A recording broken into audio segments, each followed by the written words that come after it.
Buenos muchachos, ¿cómo están? Espero que se encuentren muy bien. Bienvenidos a su segunda clase de termodinámica o introducción a la termodinámica de este día. El día de hoy vamos a ver todo lo que tiene que ver con el efecto del calor. ¿Listo? Que es la transmisión, los tipos de dilataciones, entre otros. Empezamos entonces con la transmisión del calor. Y me plantean lo siguiente: cuando hay una diferencia en la temperatura de dos cuerpos o entre dos partes del mismo cuerpo, se establece espontáneamente transmisión de calor que puede producirse por conducción, por convección o por radiación.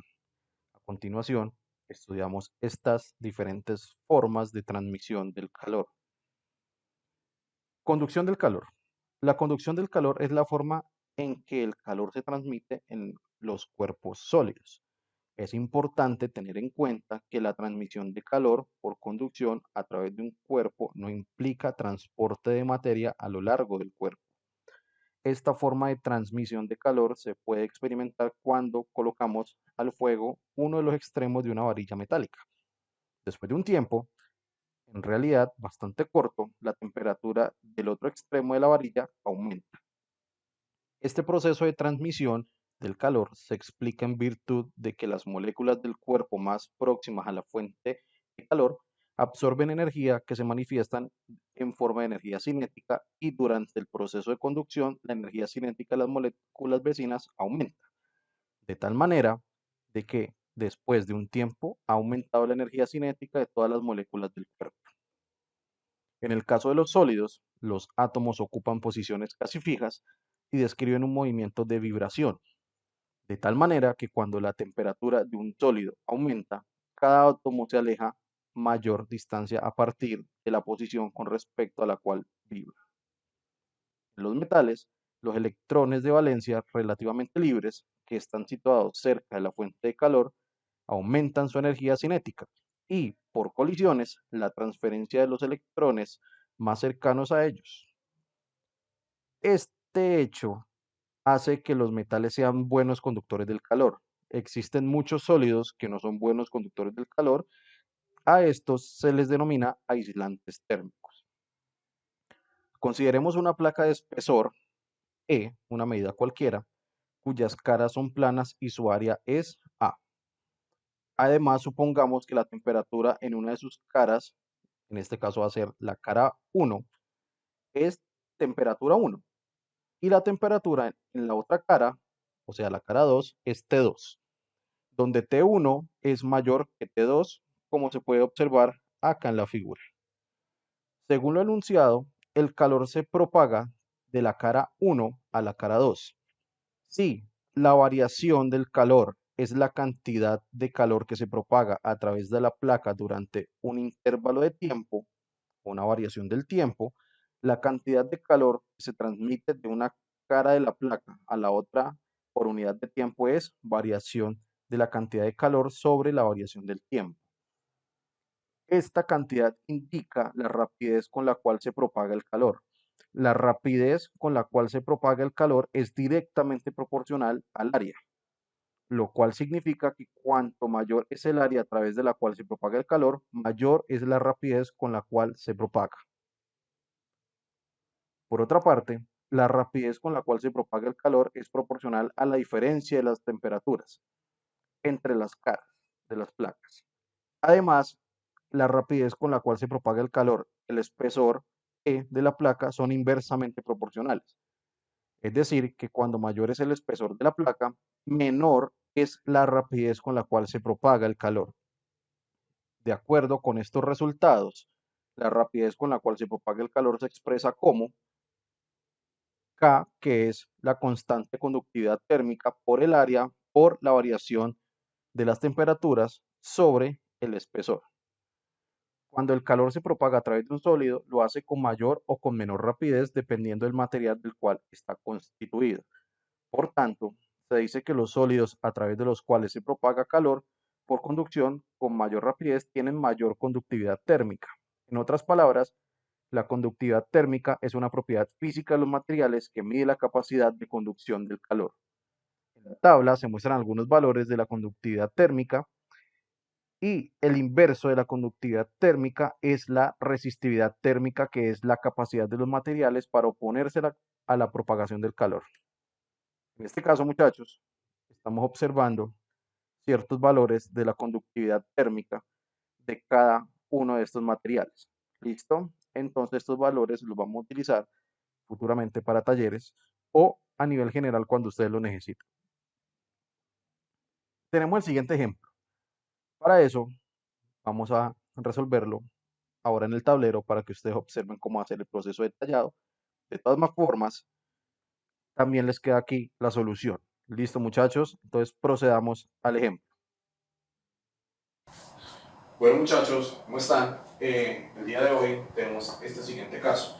Están diciendo que determine la velocidad de propagación y la cantidad de calor que se propaga por 10 segundos a través de un vidrio Pyrex, sabiendo que la temperatura exterior es de 30 grados centígrados, que la temperatura interior es de 20 grados centígrados, que la constante de propagación térmica del vidrio Pyrex es este valor y que las medidas de la superficie del vidrio son 200 por 600 centímetros y su grosor 0,5 centímetros. Ahora, para determinar la velocidad de propagación, vamos a utilizar esta fórmula que me está diciendo que la variación del calor sobre el tiempo va a ser igual a multiplicar la constante de propagación, coloquémosla un poco arriba, 2,6 por 10 a la menos 3 calorías sobre centímetros segundos grados centígrados. Esto multiplicado por las medidas de la superficie, que me va a quedar 1,2 por 10 a la 5 centímetros cuadrados por la variación de la temperatura, que me va a quedar 30 grados centígrados menos 20 grados centígrados. ¿Listo? Tengamos acá. Y esto sobre el grosor, que va a ser 0,5 centímetros. Ahora, procedamos a reducir lo que podamos hacer. Me va a quedar la variación del calor sobre la temperatura, va a ser igual a lo siguiente. Me va a quedar 0,5 centímetros y acá me va a quedar 2,6, que es la constante, calorías sobre centímetros por segundo por grado centígrado, esto por 1,2 por 10 a la 5 centímetros cuadrados sobre 1, y esto por 10 grados centígrados sobre 1. Recordemos que todo esto está sobre 1 para poder aplicarle y oreja más adelante, o si lo queremos hacer directo. Comencemos a cancelar lo que podamos. Centímetros, se me van con estos 2 centímetros. Se me va a ir grados centígrados con grados centígrados, ¿cierto? Entonces, finalmente, lo que voy a tener que hacer es operar, ¿cierto? Y prácticamente el resultado me va a quedar de la siguiente forma: que la variación del calor sobre la variación de la temperatura va a ser igual a 6.240, y las unidades que me quedaron, que son calorías sobre segundos, calorías sobre segundos. ¿Listo? Ahora, ¿qué vamos a hacer? Esto es la cantidad de calor que se está propagando por segundo a través del vidrio.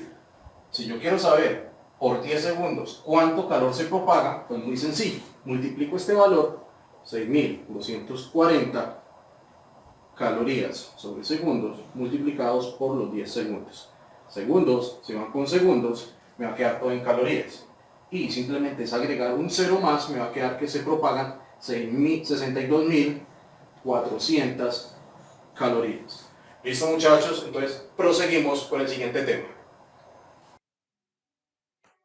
Ahora, después de haber resuelto el ejemplo, entramos a la temática de convección del calor. La convección del calor es la forma en que el calor se propaga en los líquidos y en los gases. Es importante tener en cuenta que la transmisión de calor por convección implica transporte de materia. Esta forma de transmisión del calor se puede experimentar cuando colocamos las manos cerca de la parte superior de una superficie caliente y experimentamos un aumento de la temperatura. El proceso de transmisión del calor se presenta cuando al calentarse el aire cercano a la superficie terrestre, su temperatura aumenta y, en consecuencia, su densidad disminuye. Esto ocasiona que dichas partículas asciendan y aquellas partículas de aire a menor temperatura desciendan, generando de esta manera corrientes de convección, como podemos observar aquí en la figura 8. Tenemos los rayos del sol, que es la radiación solar, tenemos la convección porque calienta la superficie y suben las partículas. ¿Listo? Ahora, ¿qué es la radiación del calor?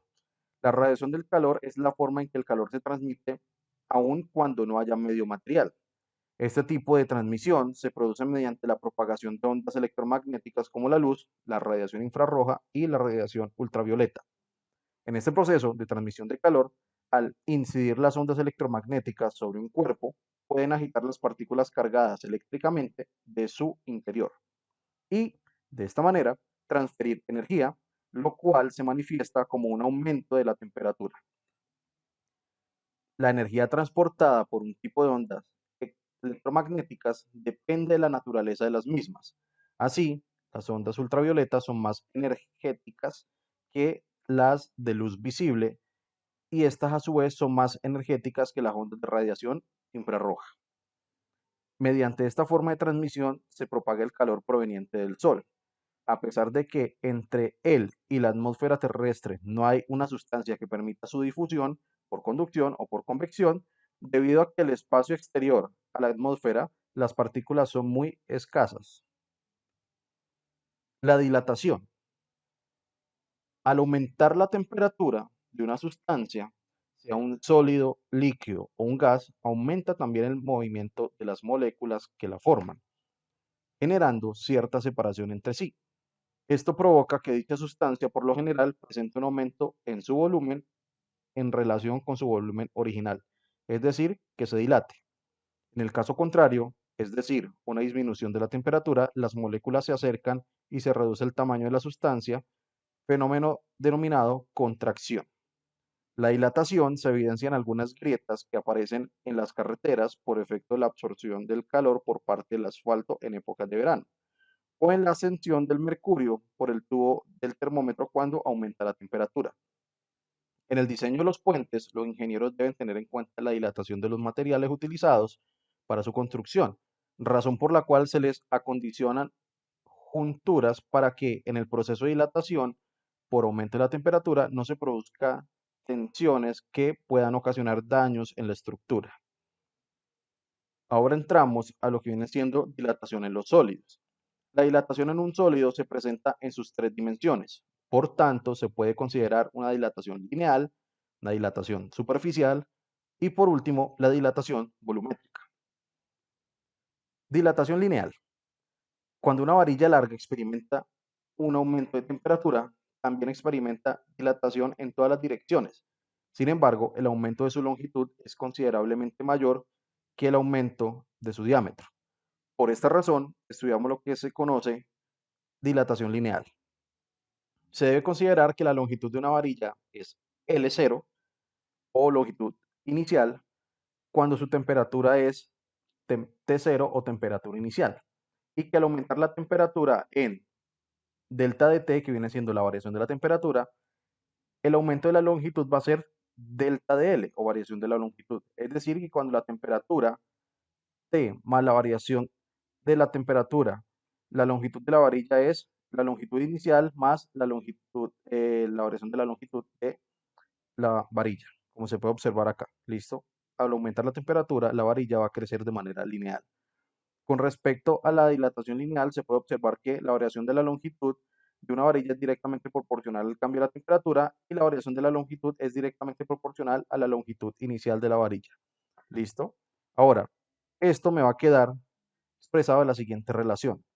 Me va a quedar expresado que la variación de la longitud de una varilla o de un material como tal va a ser igual a este alfa, que viene siendo el coeficiente de dilatación lineal, por la longitud inicial por la variación de la temperatura, que es la temperatura final menos la temperatura inicial. ¿Listo? Ahora aquí en esta tabla tenemos algunos coeficientes de dilatación lineal para ciertos materiales como el acero, aluminio, cobre, hierro y el vidrio. ¿Listo? Todos estos van a estar en grados centígrados a la -1. ¿Listo? Ahora vamos a proceder con este ejemplo para que ustedes vean cómo se interpreta, cómo se analiza una problemática en este sentido. ¿Listo, muchachos? De todas maneras, también queda la solución aquí, pero la idea es que ustedes comprendan de dónde sale cada una de estas cosas de la solución. Bueno, muchachos, ¿cómo están? En este caso estamos hablando ya del tema de dilatación lineal y me presentan la siguiente problemática. Me están diciendo que un ingeniero proyecta realizar una construcción de un puente de 20 metros de longitud de acero, pero le están preguntando que cuánto tiene que dejar de holgura o prácticamente libres para que cuando el puente reciba el calor del día, que va a tener una variación máxima de 20 grados centígrados o un delta de T de 20 grados centígrados, este no se deforme. ¿Listo? Porque como ya se sabe, los metales absorben el calor y tienden a dilatarse de manera lineal. ¿Listo? Para poder hallar esto, primero me da la siguiente información. El coeficiente de dilatación térmica del acero, la longitud inicial que va a tener el puente, la variación total como tal, o sea, la temperatura máxima del día, y me piden hallar lo que es la variación de la longitud. ¿Listo? Para eso entonces procedo a desarrollar el ejercicio. Entonces, para hallar esto, procedo yo a reemplazar. Me dicen, coeficiente de dilatación térmica va a ser 11 por 10 a la -6 grados centígrados a la -1. Siempre va a ir a la -1. Por la longitud máxima o la longitud que desea tener ese puente, que son 20 metros. ¿Listo? Y esto por la variación total de la temperatura del día. ¿Listo? Ahora, procedo a cancelar lo que yo pueda hacerlo. Este se me va a ir con este.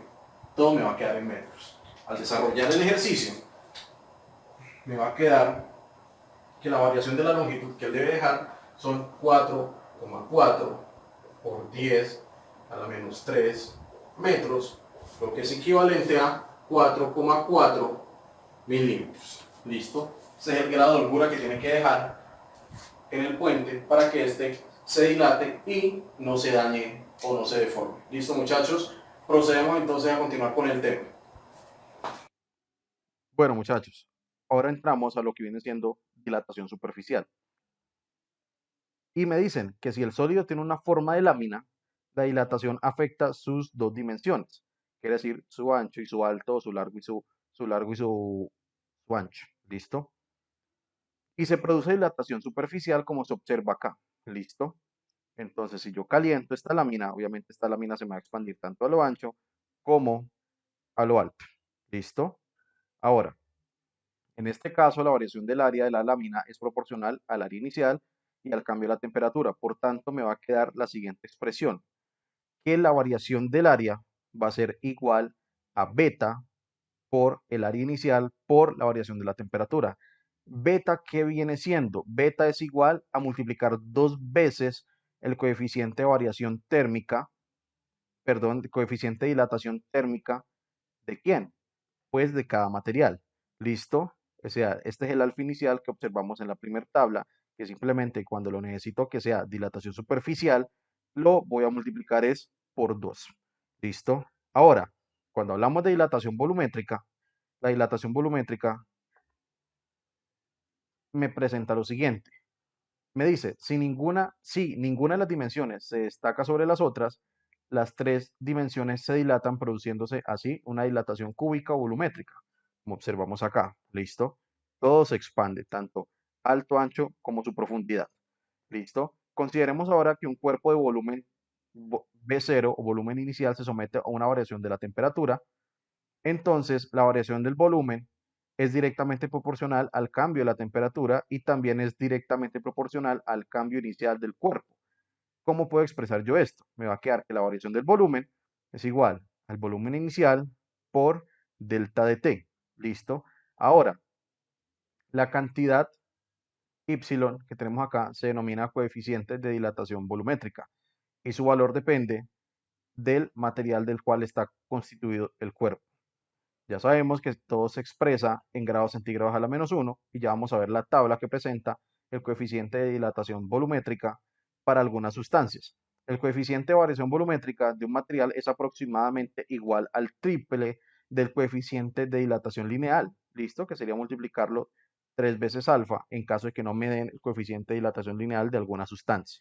Pero ya conozco el volumétrico, ¿listo? Bueno, ahora muchachos, lo importante acá, aquí tenemos la tabla de coeficiente de dilatación cúbica o volumétrica, ¿cierto? Para algunas sustancias como el amoníaco, alcohol, agua, glicerina y mercurio. ¿Listo? Eh, es importante también notar que un recipiente se dilata como si fuera macizo. Por ejemplo, la dilatación de un vaso de acero se produce como si el vaso estuviera completamente lleno de acero. Asimismo, si aumentamos la temperatura de una regla de acero, el efecto será semejante al de un aumento fotográfico. Las líneas que estaban igualmente distanciadas seguirán igualmente distanciadas, pero los espacios serán ligeramente mayores. De igual modo, la anchura de la regla será levemente mayor. Si la regla tiene un agujero, este se hará mayor, al igual que ocurrirá con la ampliación fotográfica. Ahora, entramos a dilatación de los sólidos. Cuando se aumenta la temperatura de un líquido, se debe tener en cuenta que a la vez que un líquido se dilata, también se dilata el recipiente que lo contiene. Los líquidos tienen mayores coeficientes de dilatación que los sólidos, aunque no son constantes. Varían con la temperatura. El mercurio es el líquido con coeficiente de dilatación más constante, por eso se usa en los termómetros. Vamos a entrar ahora, muchachos, a un ejemplo de dilatación volumétrica. ¿Listo? De todas maneras, como les digo, queda el resultado acá, pero vamos a verlo entonces en el tablero cómo se hace. Bueno, muchachos, para finalizar el día de hoy con este ejercicio de esta temática de que es variación volumétrica, ¿cierto? Me dan el siguiente ejemplo. Me dicen, se llena a ras un recipiente de aluminio con 1000 centímetros cúbicos, ¿cierto? De agua. La temperatura del sistema inicial es de 40 grados centígrados y me dicen, si la temperatura disminuye en 15 grados centígrados, determinar la cantidad de agua que a 15 grados centígrados debe añadirse para que el recipiente quede nuevamente a ras. ¿Listo? Recordemos que el volumen de los líquidos, cuando la temperatura baja, tiende a reducirse. Entonces me están preguntando la reducción que tiene tanto el líquido como el metal para saber qué espacio quedó libre para poder volver a llenar de agua para que quede a ras. ¿Listo? Para eso me están diciendo, recordemos, tanto el recipiente como el volumen del agua van a ser 1000 centímetros cúbicos. Temperatura inicial del sistema 40, temperatura final a la que va a quedar es a 15. Entonces el delta de T, la variación de la temperatura va a ser final 15 menos inicial 40, recordemos esto va a grados centígrados, o sea que el delta de T va a quedar en menos 25 grados centígrados. ¿Listo? Ahora, me estaban dando entonces el coeficiente de variación volumétrica del agua, ¿cierto? Que va a ser el Y del agua va a ser 200 por 10 a la -6 grados centígrados a la -1. ¿Listo? Ahora ya tengo toda la información para proceder a resolver. ¿Listo? Ahora procedo a resolver y comienzo a estructurar mi ecuación de variación volumétrica, donde me va a quedar que la variación volumétrica del agua, coloquémosle aquí agua, va a ser igual, coeficiente de variación volumétrica Y igual a 200 por 10 a la -6 grados centígrados a la -1, por el volumen, que van a ser 1000 centímetros cúbicos, ¿cierto? Por la variación de la temperatura, que son menos 25 grados centígrados. Listo. Al yo cancelar aquí, todo me va a quedar en centímetros. Y yo voy a decir finalmente que la variación del volumen del agua va a ser igual a menos 5 centímetros cúbicos. Ya tengo cuál es la variación del agua. ¿Listo? Ahora vamos a hallar la variación del recipiente de aluminio. Para eso yo les estoy dando lo que viene siendo coeficiente de variación lineal. ¿Listo? Ahora, ¿por qué? Porque el coeficiente de variación volumétrica del aluminio no lo tengo. Pero se supone que y, lo que habíamos visto en clase, y es igual a 3 veces coeficiente de variación térmica lineal. ¿Listo? Ahora, ¿qué vamos a hacer? Necesito hallar lo que viene siendo ese y, ¿cierto? Entonces, yo procedo acá. El y del aluminio va a ser igual a multiplicar 3 veces coeficiente de variación térmica lineal. ¿Listo? Me va a quedar entonces que es 25 por 10 a la menos 6 grados centígrados a la menos 1, donde yo multiplico esto y tengo el y de la variación volumétrica igual a 75 por 10 a la menos 6 grados centígrados a la menos 1. Con este yo voy a trabajar para estructurar nuevamente esta ecuación. ¿Listo? Ahora, este era el único valor que me faltaba. Entonces yo voy a decir, variación volumétrica del aluminio va a ser igual a el y, son 75 por 10 a la menos 6 grados centígrados a la menos 1, por 1000 centímetros cúbicos por menos 25 grados centígrados. Ahora, procedo a cancelar lo que yo pueda cancelar de una vez. Entonces, grados centígrados con grados centígrados y la variación volumétrica del aluminio me va a quedar a menos 1,9 centímetros cúbicos. ¿Listo? Ahora, muchachos, me dicen qué cantidad falta para poder llenar a ras nuevamente el recipiente. Voy a tomar estos dos valores en valor absoluto. ¿Listo?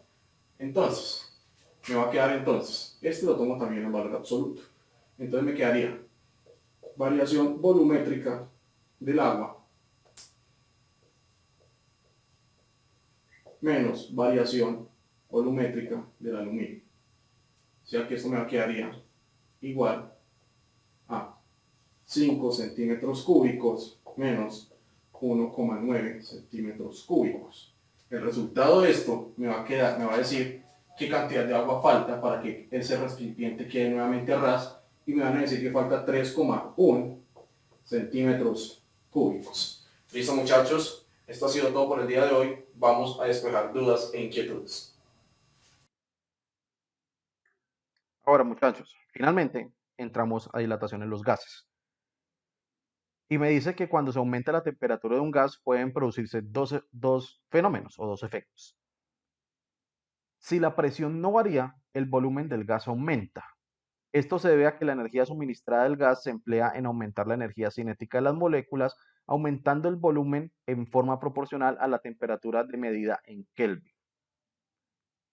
El segundo efecto es que si el volumen del gas no varía, la presión del gas aumenta. En este caso, no se produce dilatación, puesto que no hay cambio de volumen. En días calurosos, la presión del aire contenido en las llantas de un automóvil aumenta debido al incremento de la temperatura. En este caso, se puede considerar que la variación del volumen es mínima. Listo, muchachos. Esto ha sido todo por hoy. Espero les haya gustado y procedemos a solucionar dudas e inquietudes.